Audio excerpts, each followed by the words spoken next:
2014 की गर्मियों में सवाना, जॉर्जिया, मौसम की मोटी गर्मी में डूबा हुआ था। शहर का ऐतिहासिक आकर्षण अपने मॉसड्रेप्ट ओक और कोबलस्टोन सड़कों के साथ 34 वर्षीय एमिली थॉम्पसन के जीवन में बढ़ती उथल-पुथल के साथ तेजी से विपरीत लग रहा था। एमिली शांत लालित्य की महिला थी, जो अपने सामाजिक हलकों में एक समर्पित पत्नी और मां के रूप में जानी जाती थी।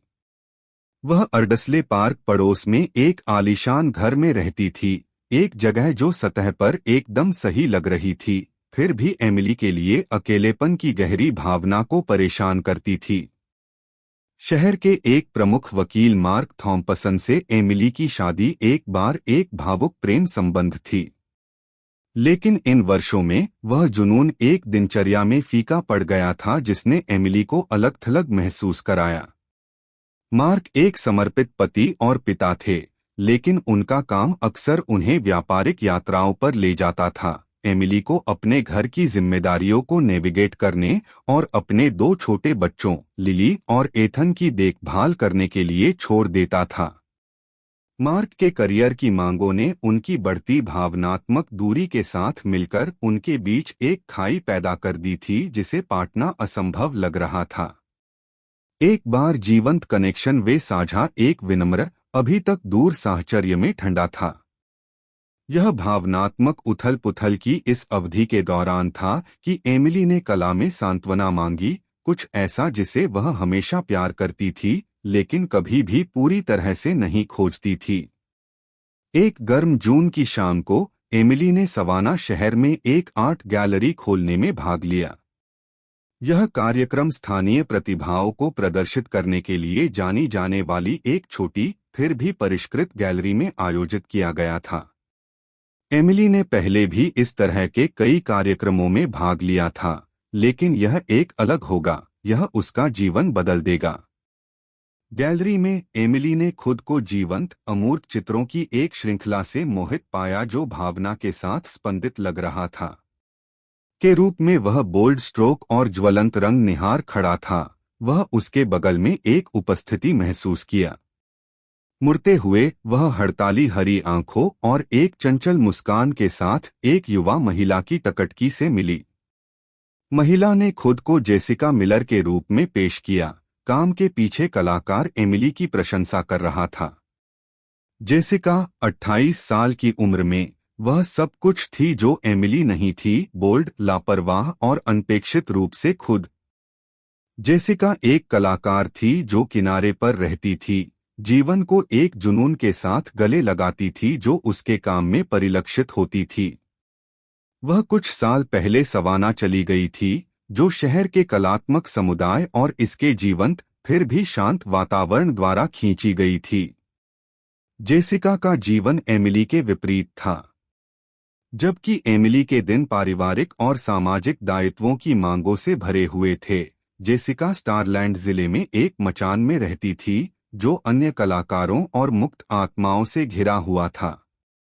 उसका जीवन रंग, संगीत और सहजता का एक टेपेस्ट्री था, एक ऐसी दुनिया जिसे एमिली ने नशीला पाया।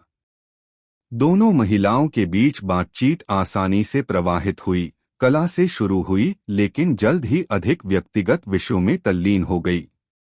एमिली ने खुद को एक स्पष्टवादिता के साथ अपने जीवन का विवरण साझा करते हुए पाया जिसने उसे आश्चर्यचकित कर दिया। जेसिका के बारे में कुछ ऐसा था जिसने उसे सुरक्षित महसूस कराया, समझा और वर्षों में पहली बार वास्तव में देखा। जेसिका बदले में एमिली की शांत ताकत और भावना की गहराई के लिए तैयार थी जो सतह के ठीक नीचे थी। उनके बीच का संबंध तत्काल और इलेक्ट्रिक था, एक चिंगारी जो एमिली को उत्साहित और भयभीत करती थी। अगले कुछ हफ्तों में एमिली और जेसिका की दोस्ती गहरी हो गई। कला पर चर्चा करने की आड़ में वे अक्सर मिलते थे, लेकिन उनकी बातचीत जल्दी से अधिक अंतरंग विषयों में बदल गई। जेसिका ने एमिली को एक ऐसी दुनिया से परिचित कराया जिसे वह कभी नहीं जानती थी। देर रात जैज़ क्लब, छिपी हुई कॉफी की दुकानें और सवाना नदी के किनारे लंबी सैर, जहां वे घंटों बात करती थीं। जेसिका की मुक्त उत्साही प्रकृति एमिली के लिए ताज़ी हवा की एक सांस थी, जिसने पत्नी और मां के रूप में अपनी भूमिकाओं को पूरा करने के पक्ष में अपनी इच्छाओं और सपनों को दबाने में इतना लंबा समय बिताया था। जैसे जैसे उनका बंधन मजबूत होता गया, वैसे वैसे उनके बीच आकर्षण बढ़ता गया। एमिली ने खुद को जेसिका के बारे में लगातार सोचते हुए पाया, उनके दिमाग में उनकी बातचीत को दोहराया, और अगली बार जब वे एक साथ हो सकते थे तो तड़प रहे थे। जेसिका के लिए उसकी जो भावनाएं थीं, वे किसी भी चीज के विपरीत थीं जो उसने कभी अनुभव की थीं। यह ऐसा था जैसे जेसिका ने उसका एक हिस्सा जगाया था जो लंबे समय से निष्क्रिय था, उसका एक हिस्सा जो जुनून, उत्तेजना और प्यार को तरसता था। अपनी भावनाओं की तीव्रता के बावजूद एमिली को अपराध बोध से मिटा दिया गया था। वह जानती थी कि वह जो कर रही थी वह गलत थी, लेकिन वह रिश्ता खत्म करने के लिए खुद को नहीं ला सकी। उनके गुप्त रोमांस का रोमांच नशीला था, लेकिन यह भयानक भी था। एमिली लगातार किनारे पर थी, इस डर से कि कोई उसके चक्कर की खोज करेगा और उसका सावधानीपूर्वक निर्मित जीवन उसके चारों ओर दुर्घटनाग्रस्त हो जाएगा। अपने बच्चों को खोने का विचार, उसकी प्रतिष्ठा और उसके द्वारा बनाया गया जीवन लगभग सहन करने के लिए बहुत अधिक था। फिर भी खोज का डर उसके ऊपर मंडरा रहा था। एमिली जेसिका से दूर नहीं रह सकती थी। उनके निषिद्ध प्रेम का आकर्षण बहुत मजबूत था और हर पल उन्होंने एक साथ बिताया केवल उसकी भावनाओं को गहरा किया। एमिली एक दोहरा जीवन जी रही थी, एक कर्तव्यपरायण पत्नी और मां के रूप में, और दूसरी एक भावुक संबंध के गले में एक महिला के रूप में। इन दो पहचानों के बीच तनाव को प्रबंधित करना मुश्किल होता जा रहा था, और एमिली को पता था कि कुछ देने से पहले यह केवल समय की बात थी। जैसे जैसे गर्मी बढ़ती गई, सवाना में गर्मी लगभग असहनीय हो गई। एमिली की भावनाओं की बढ़ती तीव्रता को प्रतिबिंबित किया। वह इच्छा, अपराध बोध और भय के जाल में फंस गई थी, एक खतरनाक संयोजन जो उसे किनारे के करीब धकेल रहा था। एमिली आग से खेल रही थी और गहराई से वह यह जानती थी, लेकिन वह खुद की मदद नहीं कर सकती थी। वह बहुत गहरी थी और कोई पीछे नहीं हट रहा था। अगस्त के अंत तक मामला एक टिपिंग बिंदु पर पहुंच गया था। एमिली अब जेसिका के लिए अपनी भावनाओं को गुप्त नहीं रख पा रही थी और तनाव दिखने लगा था। मार्क अपनी पत्नी के संकट की वास्तविक प्रकृति से बेखबर उसे आराम करने की कोशिश की, लेकिन उनके प्रयासों ने केवल उनके बीच बढ़ती दूरी को उजागर करने का काम किया। एमिली एक ऐसे जीवन में फंस गई थी जो अब उसे अपनी तरह महसूस नहीं करती थी, और जितना अधिक उसने अपनी शादी और अपने संबंध दोनों को पकड़ने की कोशिश की, उतना ही उसने खुद को फिसलते हुए महसूस किया। 2014 के पतन तक एमिली थॉम्पसन का जीवन रहस्यों और झूठों की भूलभुलैया बन गया था। जेसिका मिलर के साथ एक रोमांचकारी, निषिद्ध रोमांस के रूप में जो शुरू हुआ था, वह जल्दी से नियंत्रण से बाहर हो गया था। चक्कर एक बार उत्तेजना और जुनून का एक स्रोत था, अब एक पेचीदा वेब था जिसने उसे फंसाने की धमकी दी थी। प्रत्येक दिन एमिली ने खुद को धोखे की दुनिया में गहराई से डूबते हुए पाया, अपने प्रतीत होने वाले परिपूर्ण जीवन के मुखौटे को बनाए रखने के लिए संघर्ष कर रही थी। एमिली हमेशा एक सावधानीपूर्वक व्यक्ति रही थी, लेकिन जेसिका के साथ अपने संबंध को बनाए रखने के लिए चालाक और गणना के स्तर की आवश्यकता थी जिसकी उसे पहले कभी आवश्यकता नहीं थी। उसने मार्क की लगातार व्यावसायिक यात्राओं को सुविधाजनक कवर के रूप में उपयोग करते हुए अपनी अनुपस्थिति को समझाने के लिए विस्तृत कहानियों का निर्माण शुरू किया। वह मार्क को बताएगी कि वह चैरिटी कार्यक्रमों में भाग ले रही थी, दोपहर के भोजन के लिए दोस्तों से मिल रही थी, या बच्चों के स्कूल में स्वयं सेवा कर रही थी। ये झूठ पहली बार में आसानी से आ गए, लेकिन जैसे जैसे मामला तेज हुआ, एमिली को उन सभी पर नजर रखना मुश्किल होता गया। जेसिका दूसरी ओर नाटक के साथ अधीर बढ़ रहा था। वह एक ऐसी महिला थी जो अपनी शर्तों पर जीवन जीती थी, समाज की अपेक्षाओं या उन दायित्वों से अप्रभावित थी जो एमिली पर बहुत भारी थे। जैसे जैसे उनका रिश्ता गहरा होता गया, जेसिका की एमिली की स्थिति के बारे में शुरुआती समझ निराशा और नाराजगी का रास्ता देने लगी। जेसिका पहले कभी गंभीर रिश्ते में नहीं थी और एमिली के लिए उसकी भावनाओं की तीव्रता ने उसे बंद कर दिया। एमिली ने मार्क के साथ बिताए समय और जिस जीवन को उसने पीछे छोड़ने से इनकार कर दिया, उससे उसने खुद को अधिकारपूर्ण ईर्ष्या करने वाला पाया। स्टारलैंड जिले में जेसिका का मचान उनका अभयारण्य बन गया था, एक ऐसा स्थान जहां वे स्वयं हो सकते थे, सवाना के रूढ़िवादी समाज की चुभती आंखों से मुक्त। लेकिन जितना अधिक समय उन्होंने एक साथ बिताया, उतना ही जेसिका ने एमिली को मार्क छोड़ने के लिए धक्का देना शुरू कर दिया। वह अपनी देर रात की बातचीत के दौरान इसे सामने लाएगी। उसकी आवाज एक शांत हताशा के साथ थी जिसे एमिली ने अनदेखा करना मुश्किल पाया। तुम उसके साथ क्यों रहते हो? जेसिका पूछेगी, उसकी हरी आंखें जवाब के लिए एमिली के चेहरे की खोज कर रही हैं। तुम खुश नहीं हो, एमिली। आप इससे अधिक के लायक हैं। एमिली विक्षेपित करने की कोशिश करेगी, ऐसे बहाने पेश करेगी जो उसके अपने कानों तक भी खोखले हों। यह इतना आसान नहीं है, जेस। मेरे पास सोचने के लिए बच्चे हैं। उन्हें अपने पिता की जरूरत है। लेकिन जेसिका इन स्पष्टीकरणों से संतुष्ट नहीं थी। जैसे जैसे सप्ताह बीतते गए, उसकी मांगें और अधिक आग्रहपूर्ण होती गईं। वह चाहती थी कि एमिली एक विकल्प बनाए, उसे या मार्क। अल्टीमेटम उनके बीच एक काले बादल की तरह लटका हुआ था, जो उनके एक बार लापरवाह रिश्ते पर छाया डाल रहा था। इस बीच मार्क थॉम्पसन अपनी पत्नी में बदलाव को नोटिस करने लगे थे। सबसे पहले उन्होंने एमिली की दूरी और विचलित व्यवहार को घर के प्रबंधन के दबाव के लिए जिम्मेदार ठहराया, जबकि वह दूर था। लेकिन जैसे जैसे समय बीतता गया, उसकी बेचैनी बढ़ती गई। एमिली हमेशा चौकस और शामिल थी, लेकिन अब वह वापस ले ली गई लग रही थी। उसके विचार कहीं और भी थे जब वह उसके साथ थी।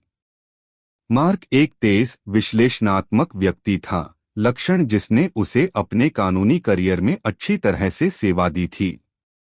वह एमिली को और करीब से देखने लगा, उसकी कहानियों में छोटी छोटी विसंगतियों पर ध्यान देते हुए, जिस तरह से वह अपने फोन को देखती थी और जल्दी से उसे दूर कर देती थी, गुप्त मुस्कान जो उसके होठों पर खेलती थी जब उसे लगता था कि वह नहीं देख रही है। उसके अंतर्ज्ञान ने उसे बताया कि कुछ गलत था, लेकिन वह उस पर अपनी उंगली नहीं डाल सका। अक्टूबर की शुरुआत में एक शाम, विशेष रूप से तनावपूर्ण रात के खाने के बाद, जहां एमिली असामान्य रूप से शांत थी, मार्क ने मामलों को अपने हाथों में लेने का फैसला किया। वह तब तक इंतजार करता रहा जब तक एमिली सो नहीं गई, फिर चुपचाप बिस्तर से फिसल गई और नाइटस्टैंड से अपना फोन वापस ले लिया। स्क्रीन को अनलॉक करते ही उसके हाथ थोड़े कांपने लगे। वह जानता था कि यह विश्वास का उल्लंघन था, लेकिन उसका संदेह एक ऐसे बिंदु पर पहुंच गया था जहां उसे लगा कि उसके पास कोई विकल्प नहीं है। जैसा कि मार्क ने एमिली के संदेशों और ईमेल के माध्यम से स्क्रॉल किया, उन्हें पहले साधारण से कुछ भी नहीं मिला। लेकिन फिर उन्होंने हटाए गए संदेशों की एक श्रृंखला देखी, सभी एक ही नंबर से। उन्होंने एमिली और जेसिका के बीच आदान प्रदान को पढ़ते हुए संदेशों को पुनः प्राप्त किया। उनका दिल उनके सीने में तेज हो गया। संदेशों की सामग्री ने उनके दिमाग में कोई संदेह नहीं छोड़ा, एमिली का अफेयर चल रहा था। मार्क ने महसूस किया कि भावनाओं की एक लहर उसके ऊपर दुर्घटनाग्रस्त हो गई, क्रोध, विश्वासघात, अविश्वास।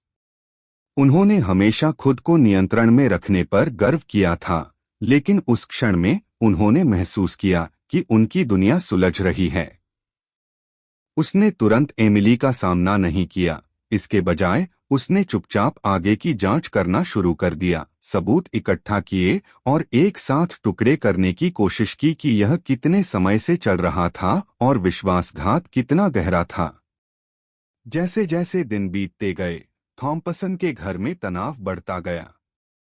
एमिली मार्क की खोज से बेखबर थी, लेकिन वह समझ सकती थी कि कुछ बदल गया है। मार्क का आचरण बदल गया था, वह अधिक दूर, अधिक चौकस था। उसने अपने दिन के बारे में सवाल पूछना शुरू कर दिया कि वह कहाँ थी और उसने किसे देखा था। उसका स्वर भ्रामक रूप से आकस्मिक था। एमिली अपने झूठ के वजन को महसूस करते हुए उस पर दबाव डाल रही थी और अधिक पागल हो गई, इस डर से कि मार्क को कुछ संदेह होने लगा था। जेसिका ने भी एमिली में बदलाव देखा। उनके एक बार भावुक मुठभेड़ों को अब हताशा की भावना के साथ जोड़ा गया था। एमिली अधिक विचलित, अधिक चिंतित थी और दोहरा जीवन जीने का तनाव अपने टोल ले रहा था। जेसिका की निराशा बढ़ी और उनके तर्क अधिक बार हो गए। वह समझ नहीं पा रही थी कि एमिली मार्क को छोड़ने के लिए इतनी अनिच्छुक क्यों थी, क्यों वह एक ऐसे जीवन से चिपकी रही जिसने अब उसे खुश नहीं किया। अक्टूबर के मध्य तक स्थिति एक उबलते बिंदु पर पहुंच गई थी। एमिली जेसिका के लिए उसके प्यार और उसके परिवार के प्रति उसके कर्तव्य के बीच फटी हुई थी, जबकि मार्क के संदेह ने एक दृढ़ विश्वास में जम गया था कि कुछ गहरा गलत था। एमिली ने जो झूठ इतनी सावधानी से बनाया था, वह उखड़ने लगा था और वह जानती थी कि सब कुछ दुर्घटनाग्रस्त होने से पहले यह केवल कुछ समय की बात थी। अक्टूबर 2014 के अंत तक थॉम्पसन के घर में तनाव असहनीय स्तर पर पहुंच गया था। मार्क थॉम्पसन ने अपनी पत्नी एमिली की बेवफाई के सबूत इकट्ठा करने में हफ्तों बिताए थे। उनके घर में एक बार गर्म और प्यार भरा माहौल घुटन भरा हो गया था, अनकहे शब्दों से घिर गया था और अविश्वास बढ़ गया था। मार्क का संदेह हर गुजरते दिन के साथ बढ़ गया था। एमिली के व्यवहार में सूक्ष्म लेकिन निर्विवाद परिवर्तनों से भर गया था। वह दूर, विचलित और गुप्त हो गई थी। उसके कार्यों ने उसके दोहरे जीवन के वजन को धोखा दिया था। मार्क ने इन परिवर्तनों को बारीकी से देखा था, जिस तरह से एमिली के व्यवहार में बदलाव आया था। वह अब चौकस पत्नी और मां नहीं थी जो वह एक बार थी। इसके बजाय वह व्यस्त लग रहा था, उसके मन कहीं और भी जब वह शारीरिक रूप से मौजूद था। मार्क की प्रवृत्ति ने उसे बताया कि कुछ बहुत गलत था और जैसे जैसे दिन बीतते गए, वह तेजी से निश्चित हो गया कि एमिली कुछ छिपा रही थी, कुछ ऐसा जो उनकी शादी को नष्ट करने की धमकी देता था। एक शाम, एक और तनावपूर्ण रात के खाने के बाद मार्क ने फैसला किया कि यह स्थिति का सामना करने का समय है। बच्चे बिस्तर पर चले गए थे, घर को शांत छोड़ दिया, केवल रेफ्रिजरेटर के दूर के गुंजन ने चुप्पी तोड़ दी। एमिली लिविंग रूम में थी, अनुपस्थित रूप से एक पत्रिका के माध्यम से फ्लिप कर रही थी, हालांकि उसके विचार उसके सामने के पन्नों से बहुत दूर थे। उसने जेसिका को दिनों में नहीं देखा था और अपराधबोध और भय जो उसे कुतर रहा था, असहनीय होता जा रहा था।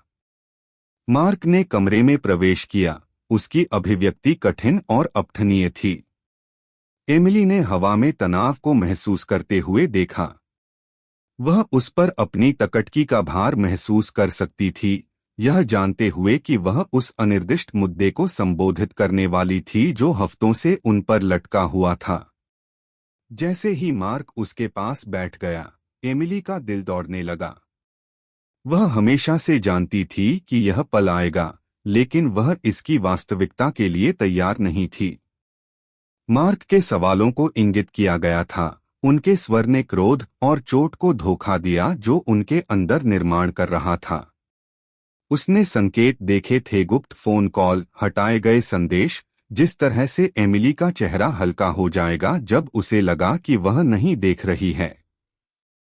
उसने उसका सामना करने के लिए पर्याप्त सबूत इकट्ठा किए थे, लेकिन खुद एमिली से सच्चाई सुनना उससे ज्यादा दर्दनाक था जितना उसने अनुमान लगाया था। एमिली के चक्कर से इनकार करने के प्रयास निरर्थक थे। मार्क उसके स्पष्टीकरण से आश्वस्त नहीं था और यह महसूस करने का झटका कि वह जानता था कि सच्चाई ने उसकी भावना को उजागर और कमजोर कर दिया। उसने हमेशा सोचा था कि वह स्थिति का प्रबंधन कर सकती है, कि वह अपने दो जीवन को अलग रख सकती है। लेकिन अब दीवारें उस पर बंद हो रही थीं और उसके पास बचने का कोई रास्ता नहीं था। मार्क की खोज ने एमिली को कगार पर धकेल दिया। वह जानती थी कि वह एक खतरनाक रेखा पर चल रही है, मार्क के साथ उसके द्वारा बनाए गए जीवन और जेसिका के लिए महसूस की गई तीव्र भावनाओं को संतुलित करने की कोशिश कर रही है। जोखिम के बावजूद वह चक्कर खत्म करने के लिए खुद को नहीं ला सकी। जेसिका अपने जीवन का एक महत्वपूर्ण हिस्सा बन गई थी, एक शून्य को भरना जो बहुत लंबे समय से अस्तित्व में था। एमिली को पता था कि यह गलत है, लेकिन जेसिका को खोने का विचार जितना वह सहन कर सकती थी, उससे कहीं अधिक था। इस बीच जेसिका का व्यवहार तेजी से अनिश्चित होता जा रहा था। उसने महसूस किया कि एमिली दूर खींच रही थी, कि मार्क का दबाव उसे चुनाव करने के लिए प्रेरित कर रहा था। जेसिका के लापरवाह और भावुक आचरण ने हताशा और भय को रास्ता देना शुरू कर दिया। उसने एमिली में खुद का इतना निवेश किया था और उसे खोने का विचार असहनीय था। जेसिका ने कठोर उपाय करना शुरू कर दिया। उसके कार्य एक गहन जुनून से प्रेरित थे। उसने एमिली को डगमगाना शुरू कर दिया, जहां वह जानती थी कि एमिली उन जगहों पर अघोषित रूप से दिखाई देगी, किराने की दुकान पर, बच्चों के स्कूल के बाहर, यहां तक कि एमिली की योग कक्षा में भी। सबसे पहले एमिली ने खुद को समझाने की कोशिश की कि जेसिका सिर्फ स्नेही थी, लेकिन जैसे जैसे जेसिका का व्यवहार अधिक अनिश्चित होता गया, यह स्पष्ट हो गया कि स्थिति नियंत्रण से बाहर हो रही थी। ब्रेकिंग पॉइंट एक दोपहर आया जब एमिली जेसिका को ड्राइववे में उसका इंतजार करने के लिए घर लौटी। यह पहली बार था जब जेसिका घर आई थी और उसके खड़े होने की दृष्टि ने एमिली के माध्यम से डर का झटका भेजा। उसने जल्दी से चारों ओर देखा, यह देखकर राहत मिली कि पड़ोसी बाहर नहीं थे, लेकिन जेसिका की जंगली आंखों और उन्मत्त ऊर्जा की दृष्टि ने उसके दिल को चिंता से भर दिया। पिछवाड़े में होने वाला टकराव तीव्र और भावनात्मक रूप से आवेशित था। जेसिका की भावनाएं फैल गईं। एमिली के लिए उसका प्यार एक अस्वास्थ्यकर जुनून में बदल गया। उसने एमिली पर आरोप लगाया कि वह उसे दुखी शादी से बचने के लिए इस्तेमाल कर रही है, केवल उसे छोड़ने के लिए जब चीजें मुश्किल हो गईं। एमिली ने जेसिका को शांत करने की कोशिश की, लेकिन जेसिका की आवाज में हताशा और गुस्सा भारी था। जैसा कि जेसिका ने आखिरकार छोड़ दिया, एमिली को ओक के पेड़ की छाया में खड़ा छोड़ दिया गया। उसका दिल डर और अनिश्चितता के साथ दौड़ रहा था। वह जानती थी कि चीजें एक ब्रेकिंग पॉइंट पर पहुंच गई हैं और वह डर गई थी कि आगे क्या हो सकता है। उसने जो झूठ बोला था, जो रहस्य उसने रखे थे, वे सभी प्रकाश में आ रहे थे और एमिली उसे ध्यान से निर्मित जीवन को अपने चारों ओर ढहते हुए महसूस कर सकती थी। वह अपने स्वयं के बनाने के दुःस्वप्न में फंस गई थी और कोई रास्ता नहीं था। नवंबर 2014 के शुरुआती दिनों में शरद ऋतु की ठंड के रूप में एमिली थॉम्पसन का जीवन सुलझ रहा था। जेसिका मिलर के साथ संबंध एक भावुक रहस्य से एक खतरनाक जुनून में बदल गया था। भावनात्मक उथल-पुथल जो पहले से ही एमिली के जीवन को त्रस्त कर चुकी थी, जेसिका का व्यवहार तेजी से अनिश्चित हो गया। जेसिका, जो अब अपनी भावनाओं से भस्म हो गई थी, अब अपने गुप्त संबंधों से संतुष्ट नहीं थी। उसने अधिक मांग की, विशेष रूप से कि एमिली अपने पति मार्क थॉम्पसन को छोड़ दें या उनके संबंध के सार्वजनिक प्रदर्शन का सामना करें। एमिली डर से लकवाग्रस्त हो गई थी। अपने परिवार को खोने का विचार, उसकी प्रतिष्ठा और जिस जीवन को उसने सावधानी से बनाया था वह असहनीय था। अल्टीमेटम ने जेसिका के लिए महसूस किए गए प्यार और वह जीवन जो वह बलिदान करने के लिए तैयार नहीं थी के बीच फंसी हुई उसकी भावना को छोड़ दिया। जेसिका की धमकियों से उसकी घबराहट बढ़ गई थी। जेसिका ने न केवल अपने संबंध को प्रकट करने की धमकी दी, बल्कि एमिली ने अनुपालन नहीं करने पर मार्क को नुकसान पहुंचाने के बारे में भी धमकी दी। अपने जीवन को उबारने के लिए एक हताश बोली में एमिली ने रिश्ते को खत्म करने का प्रयास किया। उसने जेसिका को समझाने की कोशिश की कि बढ़ते दबाव और सब कुछ खोने के जोखिम के कारण वह अब अफेयर जारी नहीं रख सकती। हालांकि जेसिका की प्रतिक्रिया समझ की नहीं बल्कि रोष को बढ़ाने की थी। उसने एमिली के फैसले को स्वीकार करने से इनकार कर दिया, जोर देकर कहा कि उनका प्यार लड़ने लायक था और एमिली के परित्याग का मतलब उनके साझा सपनों का अंत होगा। जेसिका की धमकियों और भावनात्मक ब्लैकमेल ने एमिली को परेशान कर दिया।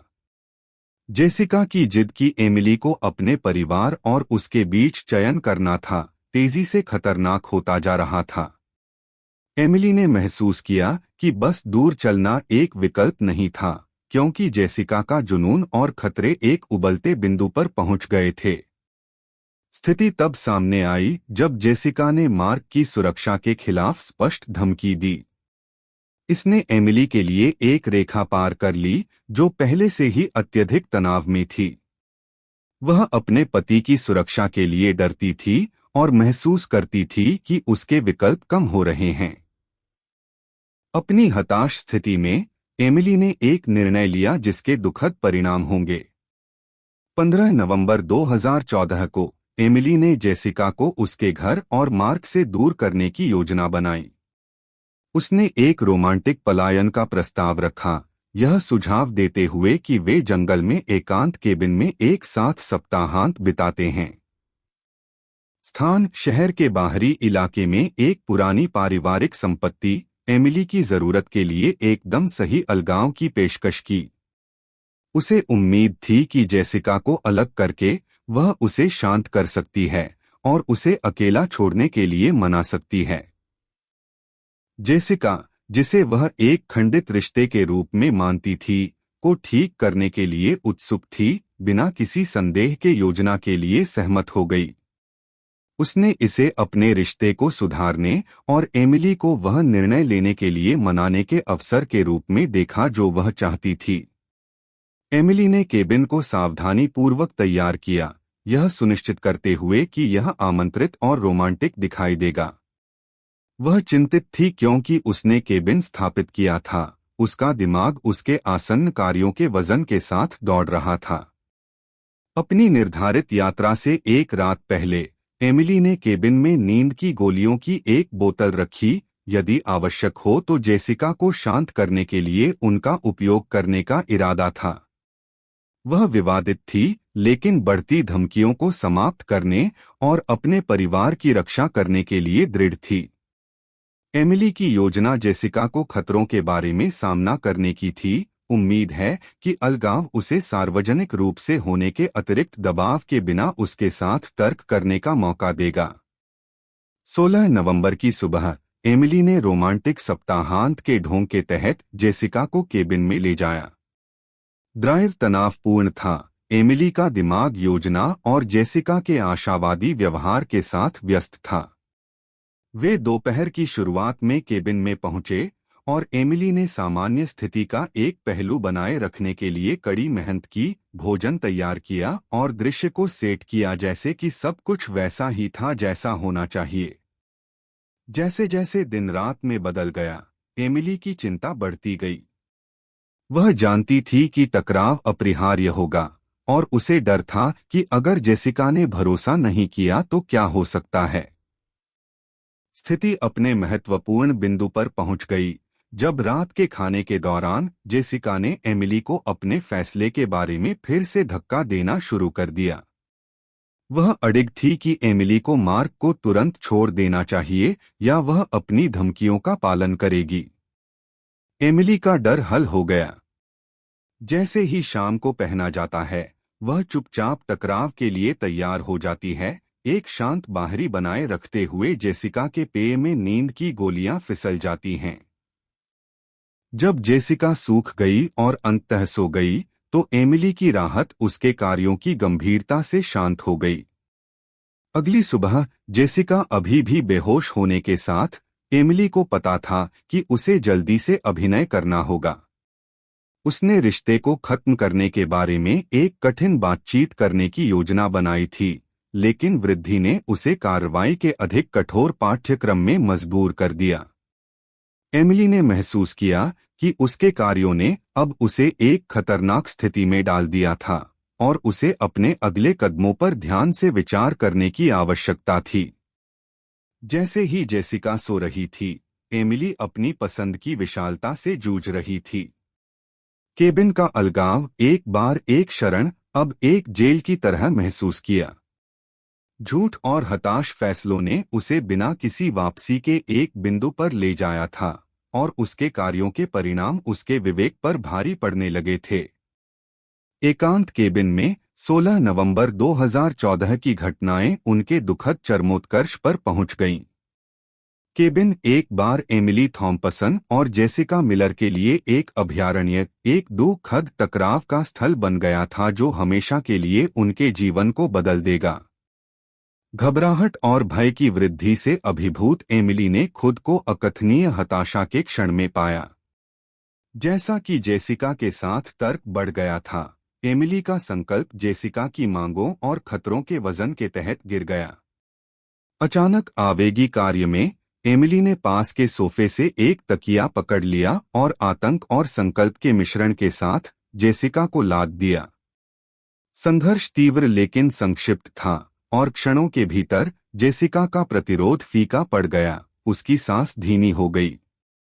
केबिन एक दमनकारी चुप्पी में घिरा हुआ था क्योंकि एमिली ने उस महिला के बेजान रूप में देखा, भयभीत और अविश्वास किया था जिसे उसने एक बार प्यार किया था। स्थिति का वजन लगभग असहनीय था।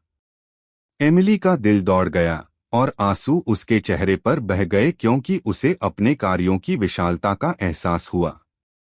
कमरे में तनाव स्पष्ट था और उसके फैसले की गंभीरता पूरी ताकत के साथ उस पर दुर्घटनाग्रस्त हो गई। उस पल में एमिली के फोन की घंटी ने भयानक चुप्पी तोड़ दी। कॉलर आईडी ने मार्क थॉम्पसन का नाम प्रदर्शित किया।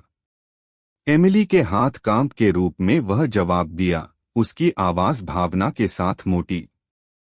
लाइन के दूसरे छोर पर मार्क की आवाज ने हताशा और दृढ़ संकल्प का अप्रत्याशित मिश्रण किया। उन्होंने सामंजस्य स्थापित करने की आश्चर्यजनक इच्छा व्यक्त की, यहाँ तक कि उनके खंडित संबंधों के लिए एक कट्टरपंथी समाधान का प्रस्ताव भी दिया। मार्क ने सुझाव दिया कि वह जेसिका को अपने परिवार में स्वीकार करने के लिए तैयार थे, एक परिदृश्य की कल्पना करते हुए जहां तीनों मार्क, एमिली और जेसिका अपनी परिवार इकाई को संरक्षित करने के उद्देश्य से एक साथ रह सकते थे। उनका प्रस्ताव पारिवारिक संरचना को बनाए रखने और उनकी टूटी हुई शादी के पतन से बचने की गहरी इच्छा से प्रेरित था। मार्क के प्रस्ताव से एमिली गूंगा हो गई। उसकी प्रारंभिक प्रतिक्रिया अविश्वास में से एक थी, लेकिन उसके कार्यों की गंभीरता ने उसे फंस और निराशाजनक महसूस किया। जैसा कि मार्क ने बोलना जारी रखा, एमिली के अपराध और पश्चाताप ने उसे अभिभूत कर दिया। उसके चेहरे पर आंसू बहने के साथ वह अपने सिसकने को रोकने के लिए संघर्ष करती रही। मार्क की क्षमा के लिए भीख मांगते ही उसकी आवाज पीड़ा से भर गई, अपने जीवन में किसी और की उपस्थिति को पूरी तरह से नकार दिया। उसने वादा किया कि अब उनके रिश्ते में कोई तीसरा पक्ष नहीं था। उसके शब्दों में मार्क के लिए अपने परिवार की मरम्मत के लिए उसकी प्रतिबद्धता पर विश्वास करने की दलील है। मार्क के साथ बातचीत भावनात्मक रूप से चार्ज की गई थी और एमिली की माफी को उसके गहन दुख से रोक दिया गया था। वह अपने द्वारा किए गए नुकसान को पूर्ववत करने और अपने जीवन और परिवार के जो कुछ भी बचा था उसे उबारने के लिए बेताब थी। मार्क का प्रस्ताव हालांकि अप्रत्याशित था, जो बिखर गया था उसे ठीक करने का एक हताश प्रयास था, लेकिन एमिली का दिमाग उसके सामने के दृश्य के आतंक से भस्म हो गया था। जैसे ही कॉल समाप्त हुई, एमिली जेसिका के शरीर के साथ अकेली रह गई। एक बहाल परिवार की संभावना और जेसिका की मौत की गंभीर वास्तविकता के बीच का अंतर लगभग सहन करने के लिए बहुत अधिक था। केबिन, जो कभी भागने का प्रतीक था, अब एक जाल की तरह महसूस किया। एमिली के अपराध को कवर करने के प्रयास उन्मत्त और असंतुष्ट थे। उसने इस दृश्य को देखने की कोशिश की जैसे कि कुछ भी नहीं हुआ था। उसके कार्यों को यांत्रिक और खोजे जाने के एक लकवाग्रस्त भय से प्रेरित किया गया था। एमिली अपने कार्यों की विशालता से प्रेतवाधित होकर घर लौट आई। उसके परिवार का सामना करने का विचार, सच्चाई जानने के लिए धोखे और अफसोस की परतों के नीचे दफन किया गया था, उसे भय की गहरी भावना से भर दिया। जेसिका की मृत्यु की वास्तविकता और उसके स्वयं के जीवन के पतन ने एमिली को उसके निर्णयों के गहन परिणामों से जूझना छोड़ दिया। वह अपने स्वयं के बनाने के एक बुरे सपने में फंस गई थी। उसके अपराध का वजन और उसके बाद आने वाले डर से उस पर भारी दबाव डाला गया था। केबिन में घातक टकराव के बाद जेसिका मिलर के शरीर की खोज ने घटनाओं की एक श्रृंखला को गति दी, जो एमिली थॉम्पसन के सावधानीपूर्वक निर्मित अग्रभाग को उजागर करेगी। जेसिका की मृत्यु के कुछ ही दिनों बाद 20 नवंबर 2014 को केबिन के पास जंगली क्षेत्र की खोज करने वाले हाइकर्स के एक समूह ने उसके शरीर पर ठोकर खाई। भीषण खोज से हैरान और परेशान हाइकर्स ने तुरंत स्थानीय अधिकारियों से संपर्क किया। पुलिस की प्रारंभिक प्रतिक्रिया तेज थी। घटनास्थल को घेर लिया गया और फोरेंसिक टीम को जांच के लिए बुलाया गया। जेसिका का शरीर अव्यवस्था की स्थिति में पाया गया था। उसकी मौत स्पष्ट रूप से हिंसक थी। मेडिकल परीक्षक ने जल्दी से निर्धारित किया कि उसे लाद दिया गया था, एक विस्तार जो हिंसा के एक यादृच्छिक कार्य के बजाय एक व्यक्तिगत और अंतरंग अपराध पर संकेत देता था। अधिकारियों ने सबूत एकत्र किए और जेसिका के अंतिम आंदोलनों को एक साथ जोड़ना शुरू कर दिया, जिसमें स्थानीय लोगों और किसी भी व्यक्ति के साथ साक्षात्कार शामिल थे जिन्होंने कुछ भी असामान्य देखा या सुना होगा। इस बीच एमिली थॉम्पसन चिंता के कफन के तहत अपने जीवन में लौट आई। जेसिका की मौत में उसकी भागीदारी को छिपाने के दबाव ने उसकी मानसिक स्थिति पर गंभीर असर डाला। एक सामान्य दिनचर्या बनाए रखने के अपने प्रयासों के बावजूद उसने खुद को तेजी से नर्वस और विचलित पाया।